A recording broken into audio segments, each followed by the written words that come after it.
This is a tribute to my friend Ranjith Johns' father, who was a very close friend of mine. And I have to have a small preamble because Ranjit John had migrated to Australia many years ago, and we have not met for 63 years. He was my classmate at Trinity, Candy. Somehow or other, he managed to get my address, and he was in touch with me, and he's on a small visit to Madras. And he asked me whether I could give a talk on his father. It's a pleasure. Some are the very few people's memories are etched in one's memory.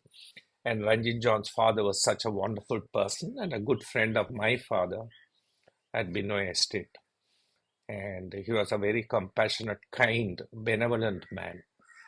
And it was always a pleasure for me to go with my father to meet him at Binoy Estate. He was head clerk there. And yesterday only Ranjit John told me after 83 riots, the entire family moved. He had about four other siblings. One I remember is John, Robin. This I learned because I knew only Ranjit John. He was my classmate, and we probably, parted at the age of 17. Within a year or two, I came to India and to pursue my studies. Uh, so now recalling his father is such a great pleasure. Often he used to dislocate his right shoulder, and he had a way of setting it right himself. I used to be very worried, frightened, when a person is able to dislocate and do it with.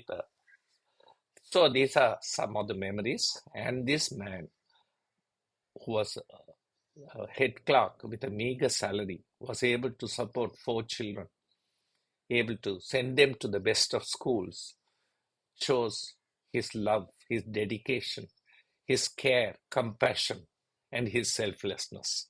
I, the more I think of him, I think of them as a salt of the earth.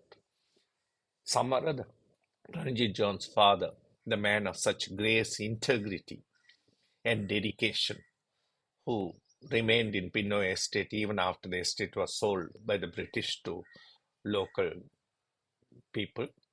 He remained and they retained him. All this information Ranjit told me yesterday, and it is a short talk, but to remember someone as Ranjit John's father is such a wonderful thing. Somehow or other, it fills me with a sense of sanctity and awe. I salute that great man. Wonderful.